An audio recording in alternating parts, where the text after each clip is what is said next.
Jared Rose from the NOLA.com and Episcopal High School with Coach Chris Beckman, Sr. I almost said Junior, thinking about your son, but you're our All-Baton Rouge area Coach of the Year for the small schools this year. You guys get back to the top 28 for the first time in a few years. And I guess starting out kind of generally, what was this year like for y'all to overcome some recent quarterfinal trips and stuff like that to take that next step and get back to that point? It was a magical year. You don't expect to go 31-3 and win 24 games in a row. I think going to the quarterfinals 2 years in a row previous to this year and losing, I think that gave our kids some motivation. We were able to win some games early in the year that I think in the past we might have lost. It gave us some confidence and obviously helped our power rating to get a top 4 seed. I just think the kids really bought into each kid's role. We had 2 primary scorers, and we developed a 3rd scorer in Kevin Trapeau, and each kid bought into what they were trying to do, and there was no playing time issues. There was no other outside distractions, and I think that's a big factor for a high school team to be successful. And they really played hard just about every game, and they actually felt like they should have been undefeated going into the top 28, so I think that's a good thing. We were talking about, you've had some really talented teams that don't make it that far. A lot of folks do have really talented teams, and they fall short year in and year out. What was, and you might have hit on some of it just there, but what really kind of stood out about this team and their chemistry, or what worked for them to make good on things like that, to reach some of that potential and whatnot? I think they didn't think they were that talented, so I think that kind of helped as well. I think you work harder, you value it more. You're not looking towards maybe playing at the next level or your next AAU game or anything like that. You're focused on being a good high school team, being a good high school teammate, and I think that was a big part of it. It sounds kind of corny, but I think we had really good team chemistry. Our guys got along. They were always hanging out together. They were every bus ride after we'd win, they're all cheering and stuff. And I think that's, in high school, I think if you play hard and you care about each other, you can win some games you should. And then obviously when you get deeper in the playoffs, you got to have some talent. And we were talented. We weren't super talented, but I thought our kids bought in and maximized every talent that we had. And it ended kind of disappointing with our semifinal game against Lakeview. But for us to get there at a school, academic school like this, is a tremendous accomplishment. Each kid, I guess, each team will have its own, or each group will have its own different personalities and different ways that a coach maybe has to deal with getting the best out of that guy or those guys. Were there any specific ways that you saw yourself kind of managing these guys and trying to get them to reach their potential?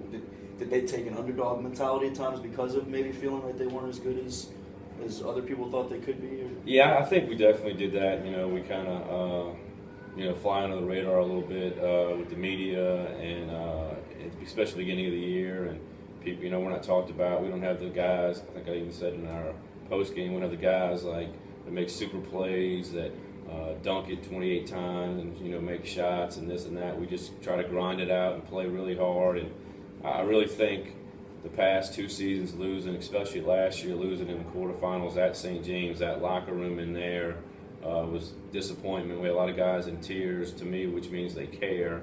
And so we had some guys coming back, and I think that contributed to our success this year.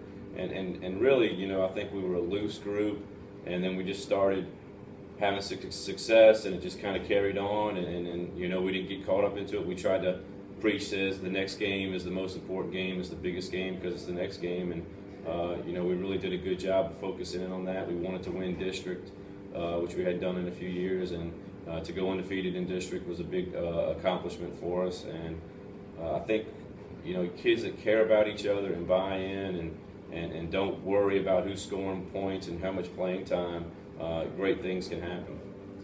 To get back to a district championship point and a top 28 appearance and all that, with Chris Jr. on the team, or even with a guy like Spencer, who was a senior this year, who's been a big part of various athletic teams here through the last few years, how special was that to have some of those guys get a chance to reach it?